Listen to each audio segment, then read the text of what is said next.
Hello everyone and welcome back to Classics for the Family. I'm Brian Croydregan and this week it's Frankenstein.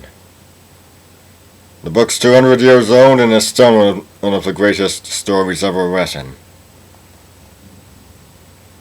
But what do any of you really know about Frankenstein?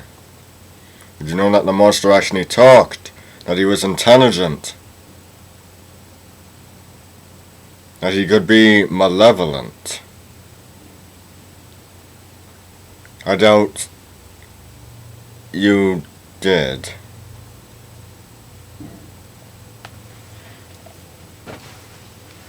Now to start off, I have an audiobook here, an abridged one.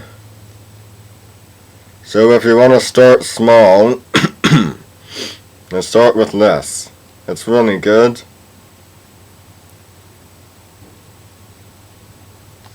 I would really like to know what painting this is. What is it with penguin and not putting the painting on the back of their audiobooks.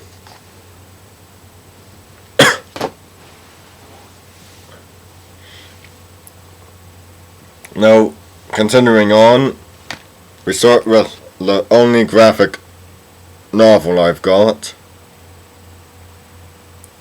Excellent artwork, made for a general audience, and faithful to the source material. And that means no, fire bad!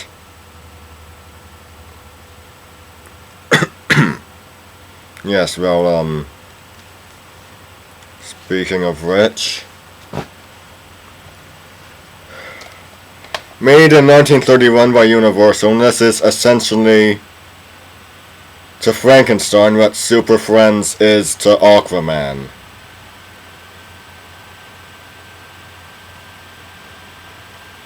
Don't watch this, there's barely anything in common with the book.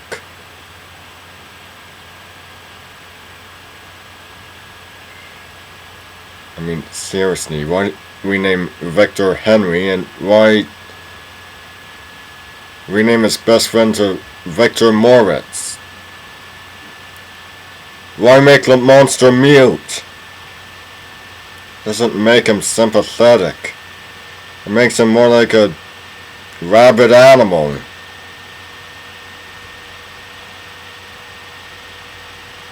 And seriously, where did Fritz come from? Not Igor, Fritz! Igor was a character from a sequel from this film, Son of Frankenstein, and he was not a lab assistant.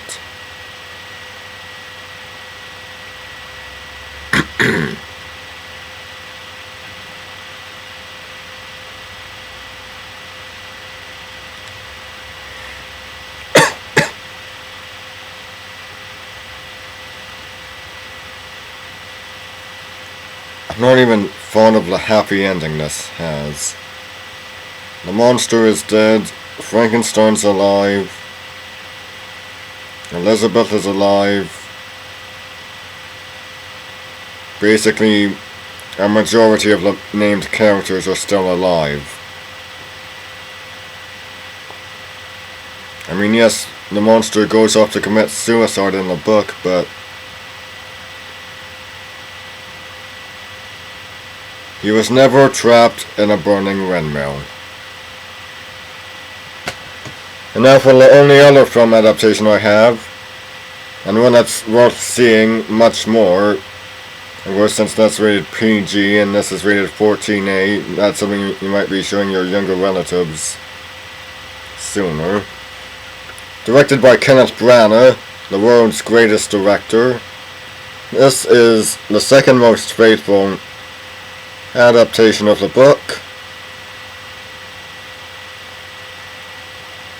Wish I had the first one, but the first most faithful adaptation, but that miniseries, I have not been able to find it.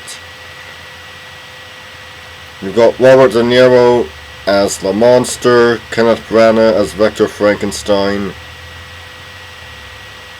and despite its own twists,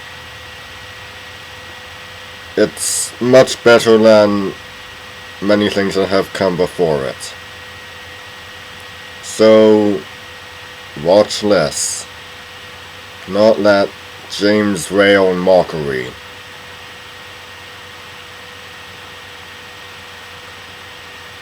What will be next week?